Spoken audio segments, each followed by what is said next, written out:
Me llamo Carmen y con 81 años a cuestas, resido en una humilde vivienda de paredes blanqueadas y un tejado cubierto por tejas rojas y añejas. Esta casa, situada en un pueblo casi olvidado en los mapas, es el lugar donde transcurre mi día a día. Cada mañana, con la ayuda de mi bastón de madera y a paso lento, recorro las mismas calles empedradas por las que siendo niña, corría descalza con la alegría de mis 9 años. En esta misma casa nací, y si la voluntad divina lo permite, anhelo encontrar la paz eterna. A pesar de haber tenido múltiples motivos para marcharme, nunca lo hice. Aunque sentí la necesidad de hablar, de gritar, me vi obligada a callar, ahogándome en el peso de mis secretos.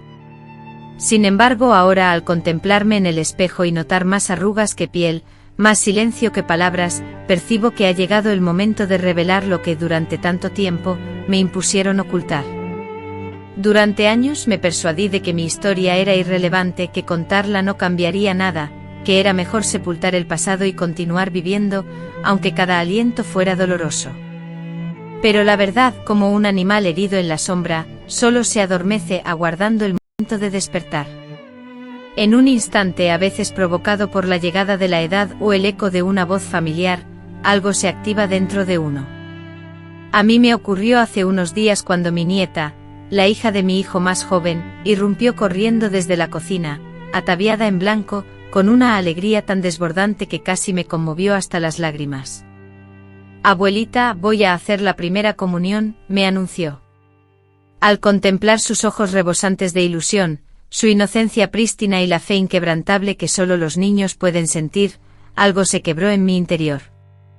No fue dolor, exactamente, sino una sensación profunda, un estremecimiento antiguo que resonó en mi alma, no en mi cuerpo.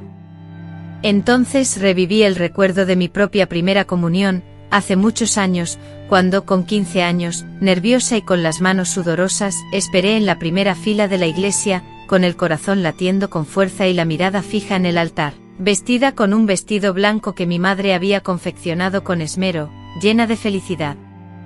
Sí, pero también me sentía confundida, pues ya en ese momento el padre Julián había comenzado a dirigirme miradas que me causaban vergüenza y que yo no lograba comprender del todo. Nadie sospechaba nada, por supuesto.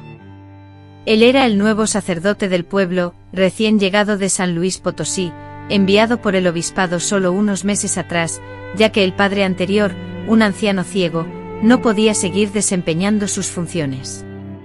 El padre Julián era joven, con una voz suave, una sonrisa fácil y unas manos blancas que parecían no haber conocido el contacto con la tierra. Las mujeres del pueblo lo adoraban. Mi madre solía decir que Dios lo había enviado para guiarnos, que era un hombre de Dios, culto, educado y al que nunca debíamos faltarle el respeto. Si el padre dice algo, se obedece, repetía constantemente en casa. La palabra del sacerdote era más influyente que la del alcalde, más sagrada que la misma Biblia. Y yo sentía miedo, un miedo sordo, sin nombre, similar al que experimentan los animales cuando se aproxima una tormenta. No era miedo al infierno ni a cometer algún pecado. Sentía un temor profundo a no comprender lo que estaba sucediendo, y a pesar de ello, en lo más hondo de mi ser, sabía que algo no estaba bien. Sin embargo, a esa edad, una no se atrevía a expresar esa inquietud en voz alta.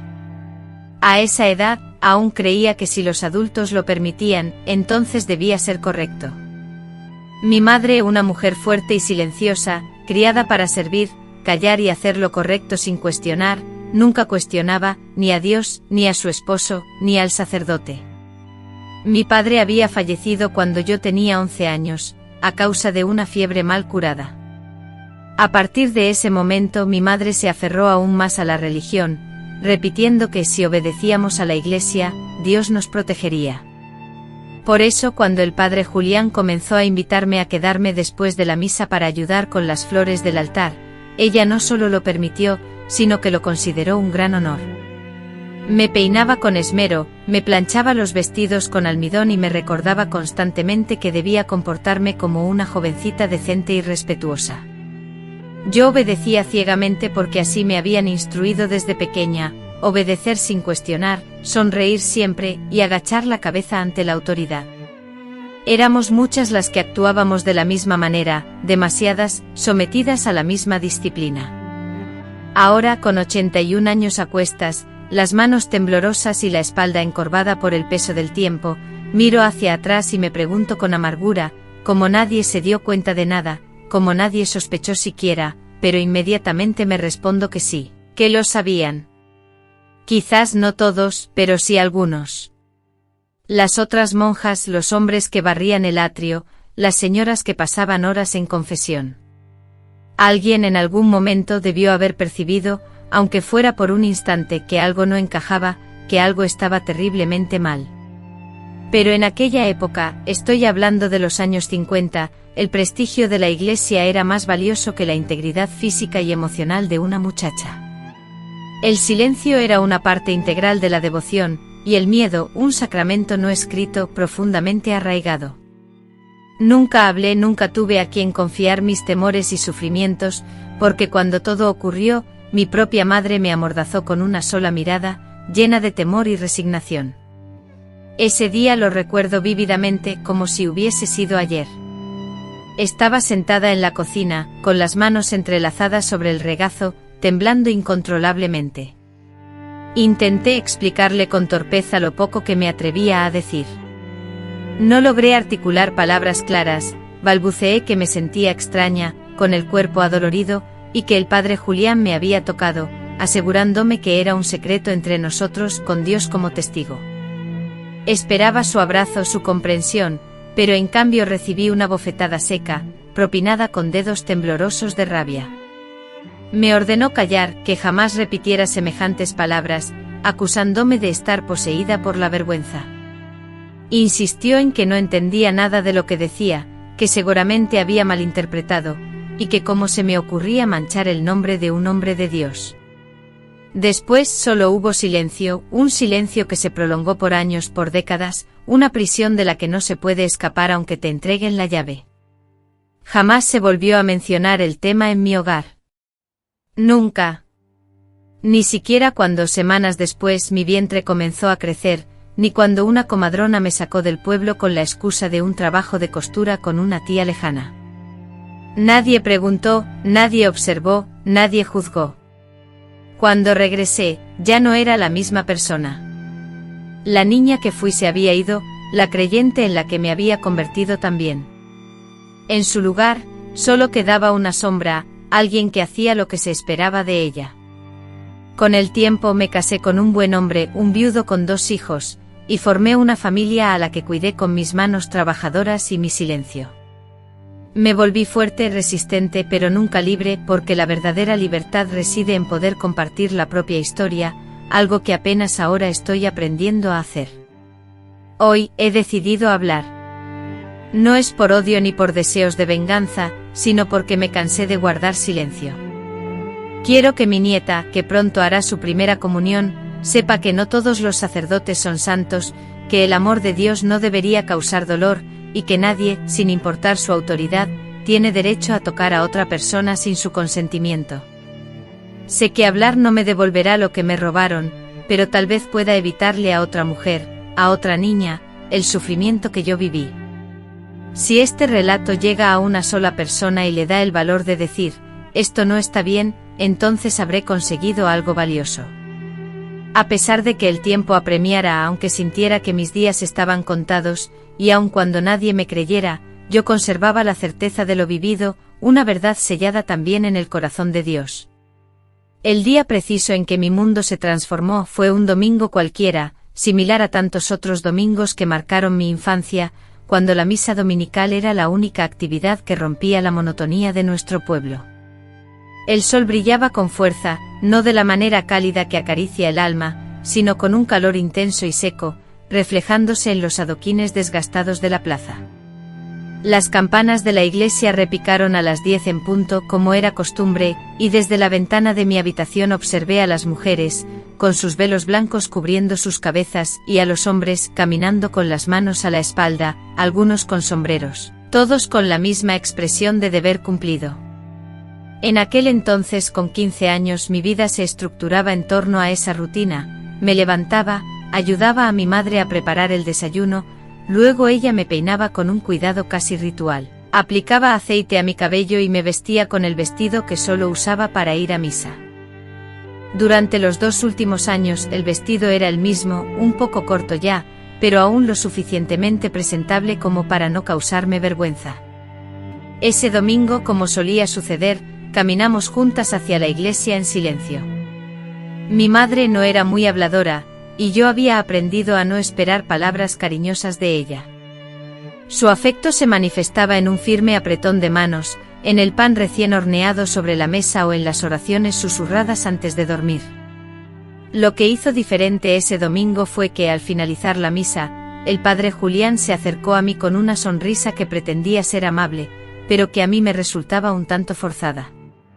Delante de todos me pidió ayuda con los ornamentos del altar para la misa del miércoles, argumentando que las otras niñas estaban ocupadas y que yo era la más responsable. Mi madre asintió inmediatamente, como si le hubieran ofrecido una gran distinción. A ella le agradaba que el sacerdote se fijara en mí. Afirmaba que era un honor haber sido seleccionada para ayudarlo, argumentando que eso demostraba mi buena educación y mi humildad. Asentí, incapaz de negarme sin ser reprendida o acusada de ingratitud. En aquellos tiempos, una niña no tenía derecho a oponerse, y ni siquiera concebía la posibilidad de rechazar tal petición.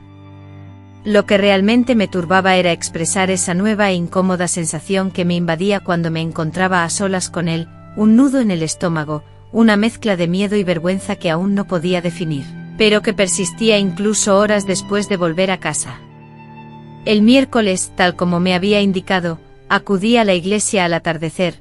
La luz del sol se filtraba por los coloridos vitrales, creando largas sombras y proyectando las figuras de los santos que con sus ojos de vidrio parecían observarme fijamente desde las paredes. El padre Julián me esperaba en la sacristía, me saludó con una voz suave, excesivamente suave, y me ofreció una silla. Antes de comenzar, me indicó que debíamos rezar. Entrelazó sus dedos con los míos, dedos largos y helados que me transmitieron una sensación desconocida, algo que me impulsaba a huir. Luego empezamos a rezar, aunque susurrando palabras que no eran parte del rosario que yo conocía. Me habló de obediencia, de pureza, de cómo nosotras, las mujeres, éramos recipientes de la gracia divina y de lo honroso que era estar cerca de un enviado de Dios. Yo, totalmente desorientada, solo asentía. Sentía que estaba atrapada. Cuando posó su mano en mi hombro y la deslizó lentamente hacia abajo, mi cuerpo se paralizó. No supe cómo reaccionar, así que me quedé inmóvil, petrificada por el miedo. Susurró en mi oído que era una muestra de confianza, que Dios estaba presente, que no debía temer, que esto era parte de mi crecimiento, del despertar femenino. Me advirtió que si contaba algo nadie me creería y que mi madre se avergonzaría. Y yo, ingenua, terminé creyéndole. Al salir de la iglesia, mis piernas flaqueaban visiblemente, temblaban incontrolablemente.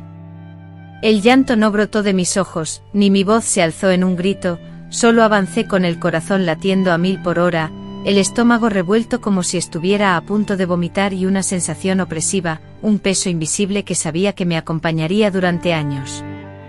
Al llegar a casa, mi madre, con una sonrisa amable, me preguntó si todo había salido bien. Con voz temblorosa, respondí que sí. La vi examinarme con la mirada, con una ligera sospecha que se asomaba en sus ojos, pero no insistió en preguntar más. Sabía que ella nunca se atrevería a indagar demasiado. Para ella, lo fundamental era que yo actuara como una hija modélica, una que no causara problemas ni diera motivos de murmuración. Durante semanas continué fingiendo que nada había alterado mi mundo. Seguí asistiendo a la iglesia, colaborando con el sacerdote en sus tareas, no por convicción, sino por el miedo. Miedo a la ira de mi madre si me negaba, miedo a ser el centro de miradas acusadoras, miedo a que me tildaran de mentirosa o, peor aún, de pecadora. En los pequeños pueblos las noticias vuelan con la velocidad del viento y las miradas, cargadas de juicio, tienen más peso que cualquier palabra. Con el tiempo la situación se convirtió en una rutina dolorosa. Mi cuerpo, entrenado en la obediencia, aprendió a reaccionar por reflejo, a cerrar los ojos, a permanecer inmóvil y silencioso. Pero mi alma, esa parte esencial de mí, gritaba en silencio, ahogada en un mar de desesperación.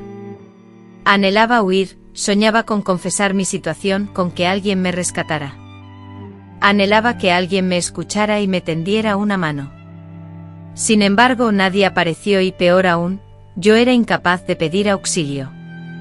Cada vez que intentaba articular una frase, las palabras se atascaban, formándose un nudo doloroso en mi garganta. Me sentía culpable, contaminada, hecha pedazos. A mis 15 años, la vida ya me había desgastado por dentro, sintiéndome más vieja que el tiempo.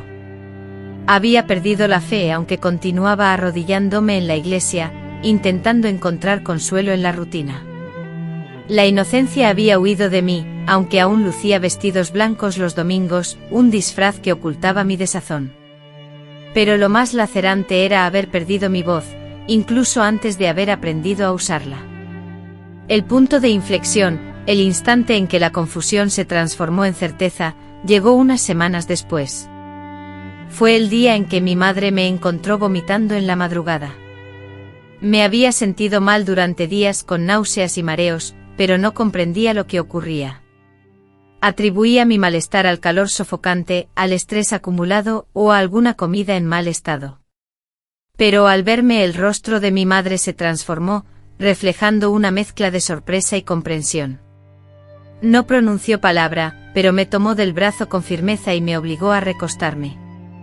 Al día siguiente mi madre me llevó a la humilde casa de doña Clara, la curandera del pueblo, quien, tras un breve examen, confirmó el temor que ambas ya albergábamos: estaba embarazada. Tenía 15 años. Nadie, ni siquiera mi madre, preguntó por la identidad del padre. Un silencio denso y opresivo como un manto se extendió sobre nosotras. Mi madre, en lugar de gritar o llorar, se sentó frente a la puerta, con la mirada fija en la distancia y las manos entrelazadas, en una silenciosa oración como si pidiera no haber escuchado la terrible noticia. Esa noche la angustia nos impidió dormir. Yo anhelaba hablar, confesar la verdad, rogarle un abrazo, implorar protección, que me asegurara que no era mi culpa. Pero mi madre, sumida en su propio tormento, solo repetía, una y otra vez, en un hilo de voz: esto no puede saberse, esto no puede saberse. La desesperación me consumió. Al día siguiente fui sola a la parroquia. Cuando mi madre regresó, horas después, sus ojos estaban hinchados y rojos, su rostro endurecido. Me informó que me organizarían un viaje, que me enviaban con una tía que vivía en otro estado, donde daría a luz en secreto, y que luego Dios, supuestamente, se encargaría del resto. Sin consultarme ni disculparse, solo me dio instrucciones, como si fuera un simple procedimiento. El nombre del padre Julián quedó proscrito en nuestro hogar. Y así, en la penumbra de una cocina sin ventanas, sentada en una silla de mimbre, con una madre más preocupada por la opinión ajena que por mi sufrimiento, se forjó mi destino. El verdadero detonante no fue una palabra ni una acción específica, sino el instante en que entendí mi soledad, que mi cuerpo ya no me pertenecía y que mi historia no era mía, sino de aquellos que deseaban silenciarla. Tras el viaje a la casa de la tía Graciela, y sin ninguna guía, comencé a comprender lentamente que había accedido a una nueva etapa de la vida, no por sentirme preparada, sino porque, sin advertencia ni piedad, me habían forzado a cargar con una vivencia que ninguna niña debería experimentar. Residí en la casa de mi tía durante casi 8 meses. Nadie se preocupó de preguntarme por qué había llegado sola, sin mi madre, ni porque mi rostro estaba pálido o evitaba el contacto visual. Graciela, una mujer de carácter austero con el rostro surcado por arrugas y una voz ronca, se movía por la casa con una autoridad silenciosa y omnipresente. Si bien no era una persona malvada, tampoco demostraba afecto. Me proporcionaba comida, un lugar donde dormir, tareas que hacer, pero jamás me preguntó por mis sentimientos. Era claro que mi madre ya le había contado lo necesario, o quizás simplemente no quería involucrarse. Como tantas mujeres de su época, prefería no indagar en ciertos asuntos. Me trataba como a una sobrina indeseable, como si mi sola presencia pudiera empañar la imagen de respetabilidad de su hogar. Me asignó una habitación pequeña y apartada al final del pasillo, amueblada con una cama de hierro que crujía al menor movimiento y una ventana que apenas permitía el paso de la luz. Allí, encerrada, pasé los días observando los cambios en mi cuerpo, sin comprender del todo lo que sucedía, atormentada por el miedo, la rabia y una tristeza tan profunda que me dificultaba la respiración. Durante los primeros meses en esa casa desconocida, la soledad me abrumaba. El silencio reinante era diferente al que conocía, no era un silencio familiar y reconfortante como el de mi hogar, sino un vacío opresivo que me asfixiaba. La rutina era rígida e implacable, las comidas se servían puntualmente, el patio se barría meticulosamente cada mañana y el rosario se rezaba sin falta cada noche. En medio de esa disciplina, yo me sentía fuera de lugar, una extraña. Cuando mi embarazo se hizo evidente, Graciela me impidió salir a la calle. La gente preguntará, me repetía, ¿y tú, qué vas a responder? Me sentí como una prisionera, encerrada. El único consuelo provenía de las cartas mensuales de mi madre, aunque eran frías y distantes, redactadas con un tono formal, casi como si se dirigiera a una conocida. Nunca hacía referencia a mi situación, nunca me preguntaba por mi hijo, ni me cuestionaba sobre si lo que estábamos haciendo era correcto. Simplemente firmaba con su nombre completo al final, como si quisiera dejar claro que ella, y no yo, seguía controlando mi destino. Los días se sucedían sin rumbo, lentos e insulsos, mientras sentía como mi juventud, antes de florecer, se desvanecía. Durante las tardes me refugiaba en el silencio, bordando laboriosamente, o contemplaba las ramas del viejo árbol del patio meciéndose con el viento, como si guardaran secretos que yo no podía descifrar. A menudo me descubría con lágrimas en los ojos, sin entender la causa de esa tristeza que me inundaba. Lloraba interiormente con la mirada fija, los labios sellados y la espalda recta. Había aprendido a llorar discretamente como tantas mujeres antes que yo, ocultando mi dolor. El día del parto amaneció bajo un cielo encapotado. El dolor, profundo y rítmico como un latido que nacía en lo más hondo de mi ser, me despertó, y supe que el momento había llegado. Graciela llamó a una partera de confianza, una anciana silenciosa que con una maleta gastada y las manos marcadas por el paso del tiempo, se presentó sin mediar palabra. Todo sucedió rápidamente. Entre sábanas limpias, agua tibia, el sudor que empapaba mi piel, los gritos ahogados y el inconfundible olor a sangre, sentí que algo dentro de mí se rompía, un dolor que trascendía lo físico. Y al escuchar el primer llanto del niño, una luz fugaz iluminó mi corazón. Intenté acercarme a él, extender mi mano para tocarlo, preguntarle si se encontraba bien, si podía quedármelo, pero nadie me respondió. Después me limpiaron con cuidado, me vistieron con ropa nueva, y cuando finalmente pude articular palabras, él ya no estaba. Se fue con una familia buena, me dijo mi tía, evitando mi mirada, lo criarán como debe ser. Tendrá un hogar, un nombre y tú debes retomar tu vida. Jamás supe a quién se lo habían dado. Nunca supe si lloró al buscarme. Nunca supe si me echó de menos. Esa fue la primera cicatriz que nunca se curó por completo. Pasaron algunos meses más, y una vez que mi cuerpo sanó lo suficiente, recibí una carta de mi madre que me indicaba que podía regresar. No mencionó nada más. No preguntó si deseaba volver, simplemente afirmó que la situación se había calmado. Y así lo hice. Caminé por las mismas calles que había recorrido desde mi infancia, pero yo ya no era la misma persona. Mi cuerpo había cambiado, mi mirada se había transformado y mi silencio se había tornado más profundo, más amargo, más firme. La gente me observaba de reojo como si conocieran un secreto, o como si sospecharan algo, pero nadie se atrevía a decir palabra. En aquel pueblo pequeño, donde todos se conocían pero fingían no saber nada, los secretos se guardaban tras una fachada de falsa ignorancia. Aprendí a moverme entre los murmullos, entre sonrisas que no alcanzaban los ojos, entre palabras que se interrumpían al acercarse a mí. Yo era la muchacha que se había ausentado, la que había sufrido una enfermedad, la que había vivido con una tía severa. Nadie formulaba preguntas directas, nadie deseaba obtener respuestas concretas. En casa, mi madre reanudó la rutina como si nada hubiera ocurrido. Me asignó tareas domésticas, me obligó a asistir nuevamente a misa, me integró al grupo de mujeres que se encargaban de la limpieza del templo los viernes por la tarde. Todo debía retornar a la normalidad, pero yo ya no lograba encajar. Había perdido la capacidad de ser la hija obediente, la jovencita sumisa que solía agachar la mirada ante las palabras de los adultos. Ahora, cuando me hablaban, yo los observaba fijamente, no con la intención de desafiar, sino porque ya no podía simular que no sentía nada, ya no sabía cómo silenciar mis emociones internas, a pesar de que externamente aún me mordía la lengua para no decir lo que pensaba.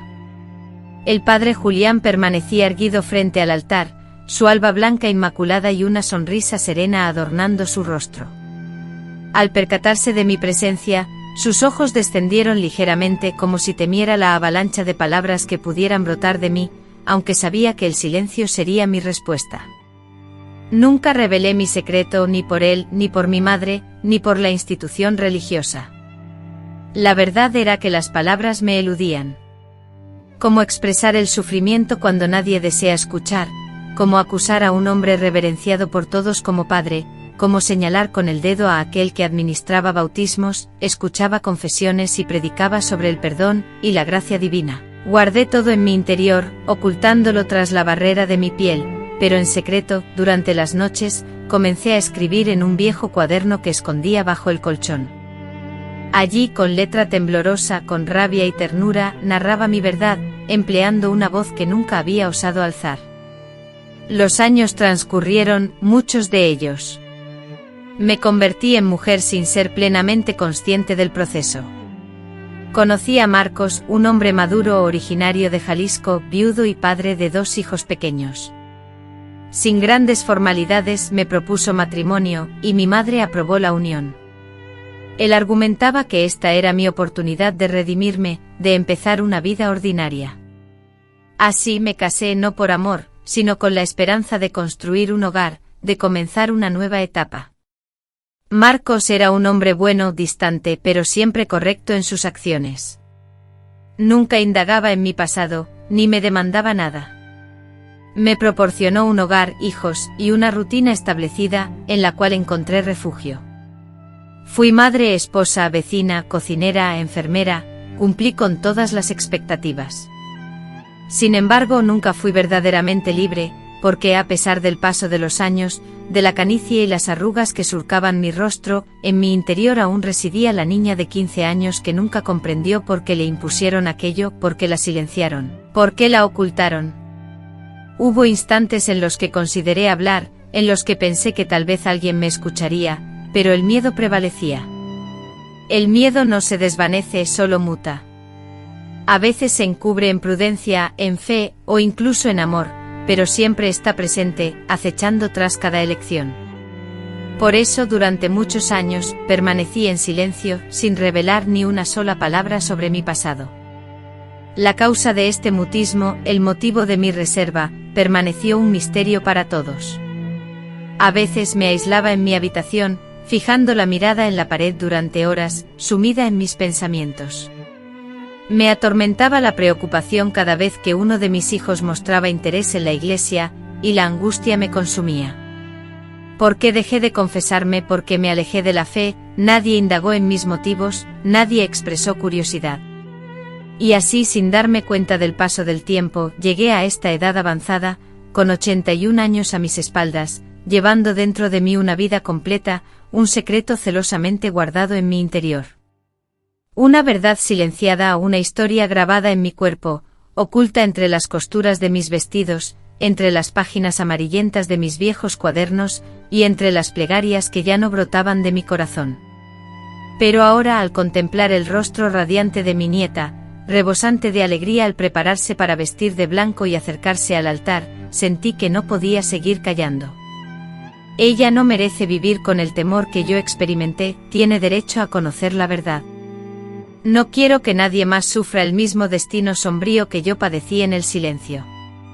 No fue un instante ni una frase lo que me hizo reaccionar, sino una lenta y dolorosa construcción, gestos sutiles, elocuentes silencios, memorias sepultadas y pequeñas renuncias diarias que poco a poco fueron agobiándome hasta rebasar mi capacidad de resistencia. A menudo me pregunto si la verdad se revela de golpe o como una lluvia fina que cala sin que uno se percate. En mi caso, fue esto último, una conciencia silenciosa que germinó en mi interior al ver crecer a mis hijos, al constatar el avance implacable del tiempo. Y mientras ellos florecían, yo permanecía estancada, como si mi existencia se hubiera detenido en ese altar, en ese cuarto cerrado, en esa tarde en la que me arrebataron a mi hijo sin siquiera permitirme pronunciar su nombre.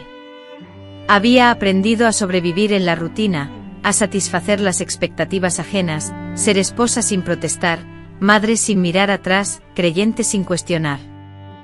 Pero algo en mi interior se negaba a conformarse con esa realidad, a creer que esa sería la única narrativa de mi vida. Lo supe con certeza la primera vez que sentí un miedo genuino, no por el peligro que pudiera correr mi hijo, sino por lo que él simbolizaba para mí. Fue cuando mi hijo mayor, Jaime, tenía 12 años y, con una sonrisa radiante y llena de entusiasmo, me comunicó su deseo de ser monaguillo. Lo dijo con esa inocencia propia de la infancia, una inocencia que yo ya había olvidado, con el rostro iluminado por una ilusión pura y sincera. Me lo dijo a la hora de la comida, mientras tomábamos sopa, y por un instante sentí que mi corazón se detenía en el pecho. La cuchara me tembló en la mano. Mi esposo, ajeno a mi turbación, no percibió nada. Sonrió y opinó que era una excelente idea, que los niños debían aprender sobre Dios, que en la iglesia recibirían una buena guía. Yo, incapaz de responder, permanecí en silencio. Tragando la sopa sin disfrutarla, con un nudo en la garganta y una rabia antigua que no sabía cómo expresar. Esa noche, cuando la casa entera dormía en silencio, me encerré en el baño, abrí el grifo del lavabo para ahogar cualquier sonido, y allí, entre las baldosas frías, rompí a llorar con una intensidad que no sentía desde mi juventud. Lloré presa del pánico por el miedo a las consecuencias de mis actos, lloré agobiada por la culpa que me carcomía el alma. Lloré ante la dolorosa constatación de que había vivido fingiendo durante tanto tiempo, que mis propios hijos, sin saberlo, podrían caer en la misma trampa, en el mismo abismo que yo, y que no habría hecho nada para evitarlo. Fue esa noche, con el reflejo de mi rostro desfigurado por las lágrimas en el espejo, cuando por fin me atreví a encarar la pregunta que había eludido durante toda mi existencia: ¿cómo se puede seguir viviendo, sabiendo que tu silencio, tu omisión, puede causar daño a otros? Durante años, me había justificado a mí misma, me había convencido de que era una víctima más, de que no tenía otra alternativa, de que el mundo era así, que el sacerdote ostentaba todo el poder, que mi madre me había forzado a ello. Pero esa noche, con los ojos hinchados y la cara empapada, comprendí la verdad: yo también había sido cómplice del silencio, había aceptado no hablar, había evitado las preguntas incómodas, me había refugiado en la obediencia ciega, por puro miedo a confrontar la dura realidad. Me di cuenta de que la responsabilidad de mi historia perdida no era solo del sacerdote, ni de la iglesia, ni siquiera de mi madre. Yo también había contribuido a su olvido, impulsada por el miedo, la vergüenza y la incertidumbre sobre cómo manejarla. El miedo, entendí, no desaparece con el tiempo, sino que se transforma, se camufla en prudencia, se esconde tras la religión, se aferra a la rutina. A veces lo sentía como una sombra persistente, respirando en mi nuca mientras cocinaba o doblaba la ropa; otras veces, resonaba en la voz de mi madre, que aún escuchaba en mi mente susurrando: mejor no hables de eso, Carmen, mejor no revuelvas el pasado. Pero el pasado, comprendí, no es un río que se pueda evitar, es una herida abierta, supurando internamente, aunque invisible para los demás. Llegó un momento en que ya no pude ignorar ese dolor, y a pesar de la aparente calma en mi vida, por dentro se libraba una intensa batalla. A menudo me asaltaban pensamientos sobre el niño que di a luz, deseando saber si seguía vivo, si alguna vez pensaba en mí, si soñaba con su verdadera madre. Sin embargo, no tenía ninguna información, ninguna pista. Mi madre se llevó ese secreto a la tumba, sin revelarme a quién le entregó al niño. Nunca dejó una carta, nunca se disculpó conmigo.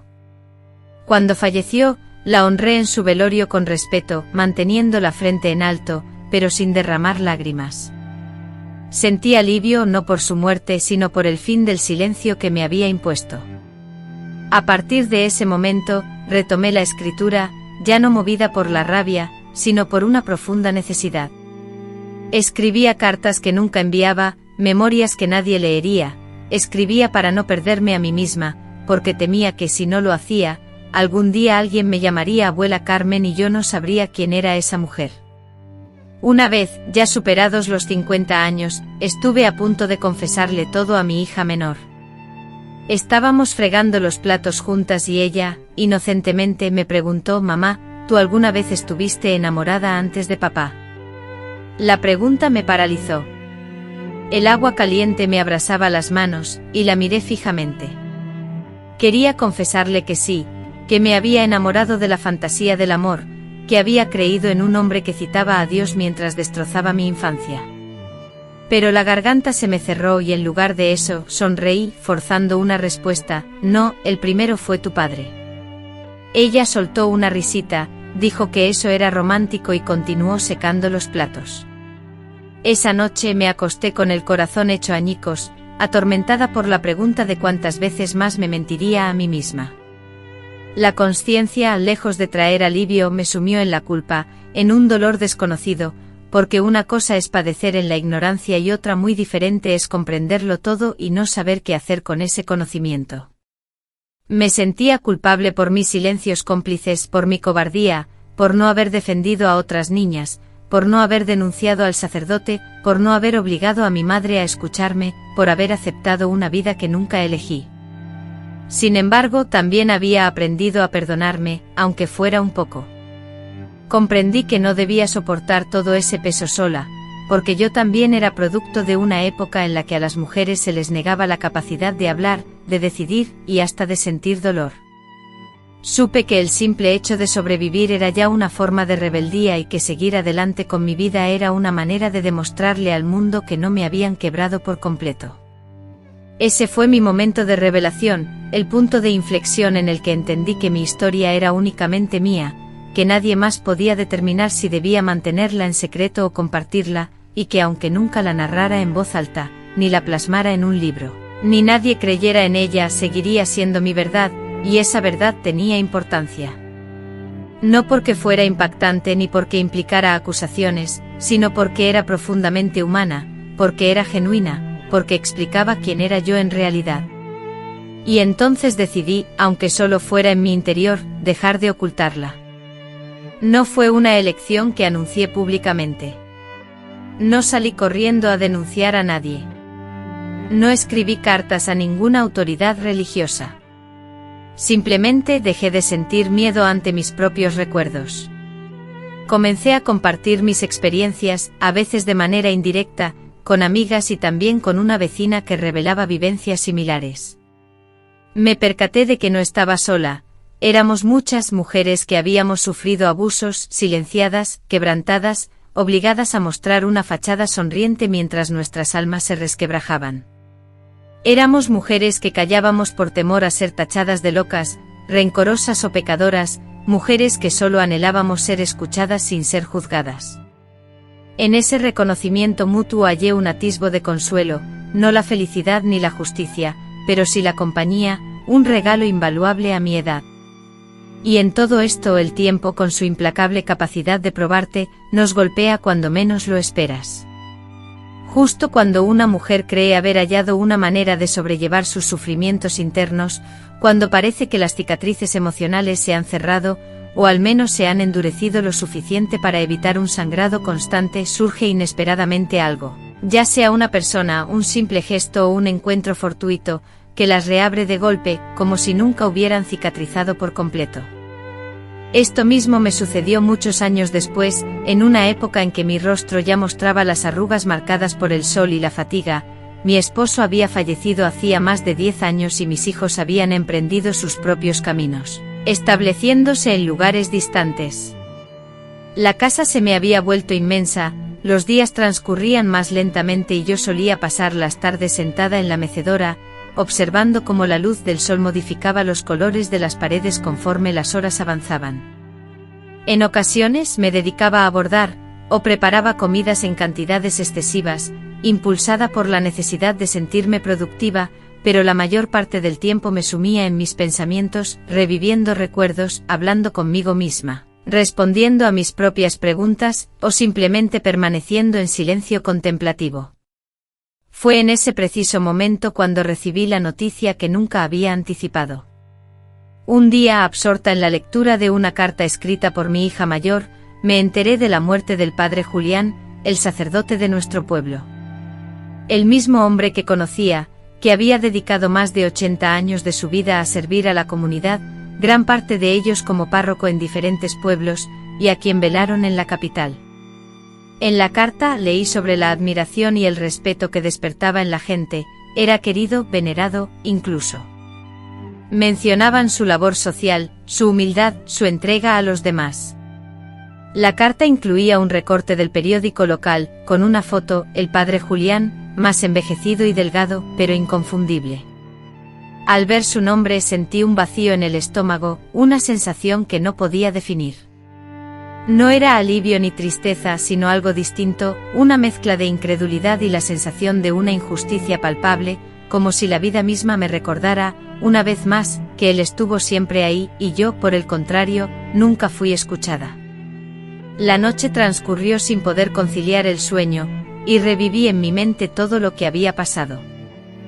Con sus manos delicadas, que antaño acariciaban y luego oprimían, con su voz meliflua, que prometía consuelo y luego destrozaba, protegido por la sombra de su sotana, cual armadura impune, destrozó mi infancia, y después, impávido, se paseó por el mundo, predicando un amor falso, aconsejando a matrimonios que jamás conoció, bendiciendo con la misma mano que un día me humilló, acariciando cabezas infantiles, sin que nadie sospechara, sin que nadie viera, o peor aún, viendo y callando. Visualicé el ataúd cubierto de flores, los rezos fúnebres, el repicar de las campanas, la misa solemne en su honor, y a la multitud lamentando su partida, mientras yo sola, con la memoria lacerante y el cuerpo paralizado por la rabia de una vida silenciada, observaba.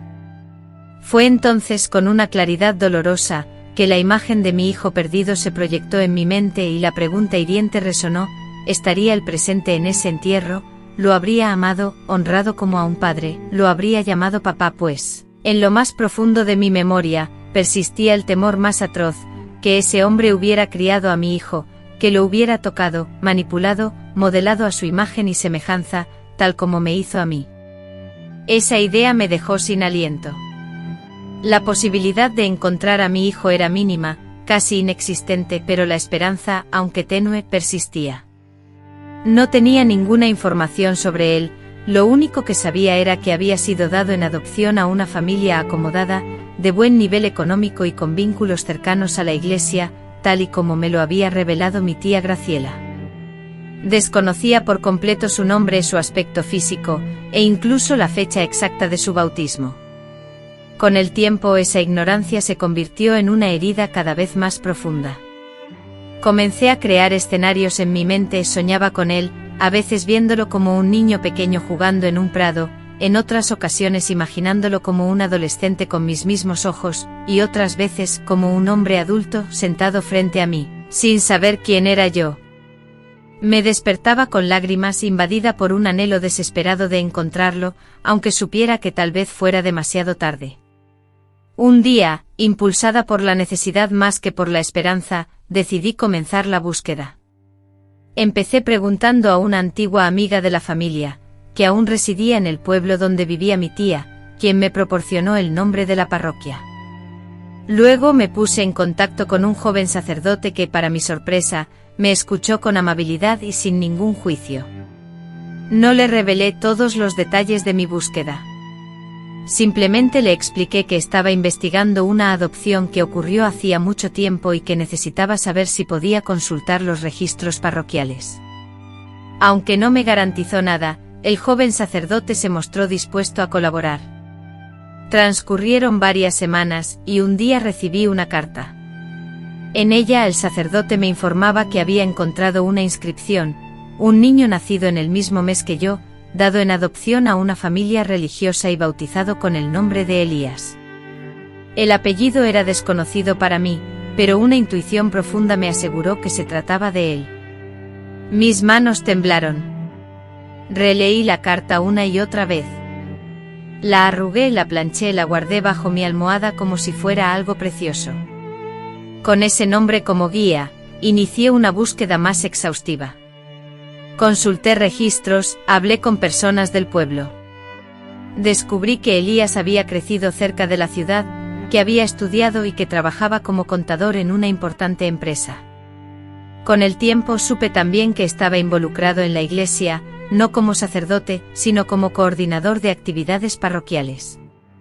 La persona que presidió el comité del funeral del padre Julián, y que redactó y leyó las palabras conmemorativas sobre la vida del siervo fiel, fue quien me provocó una profunda conmoción. Al escuchar su voz recitando el texto me derrumbé por completo, incapaz de asimilar la perversidad del destino. ¿Cómo era posible que mi propio hijo, sin saberlo, se convirtiera en la voz de su abusador? ¿Cómo explicar la verdad sin sucumbir a la locura?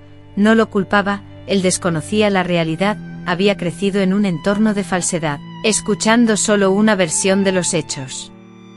Él era un producto de la mentira como tantos otros, pero yo era la madre de la víctima.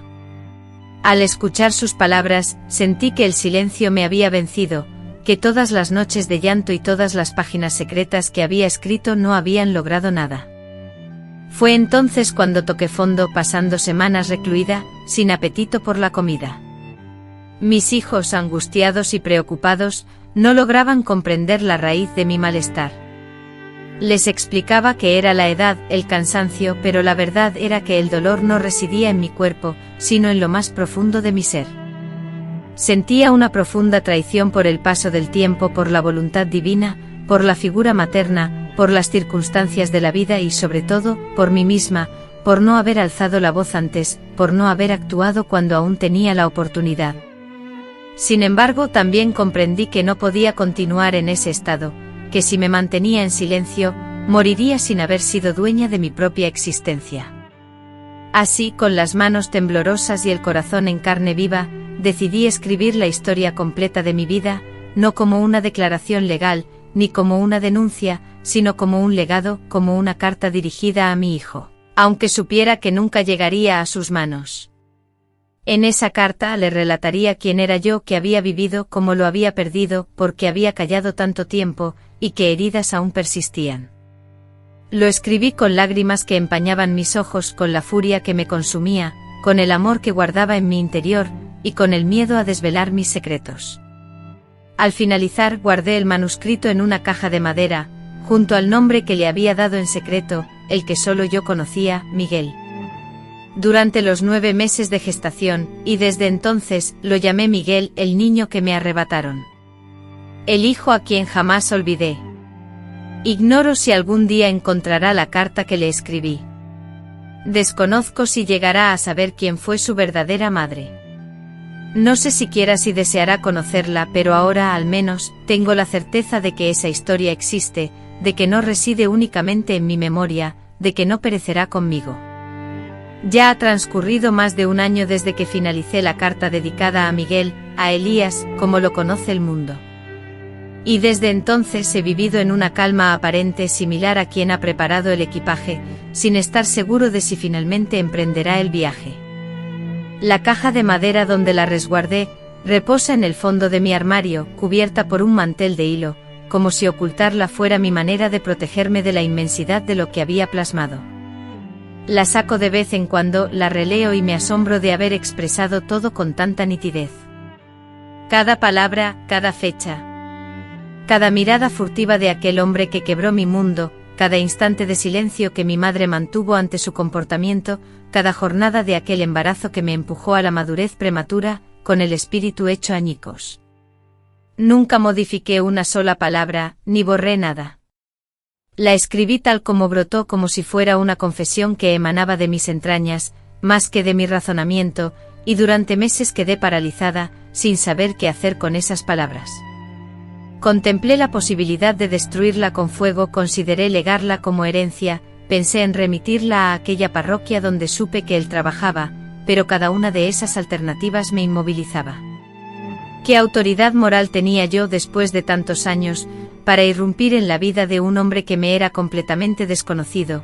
¿Qué derecho poseía para alterar su historia, para reabrir una herida, incluso que él ignoraba tener, un día de enero? De esos en que el calor parece suspender el curso del tiempo, recibí una visita inesperada.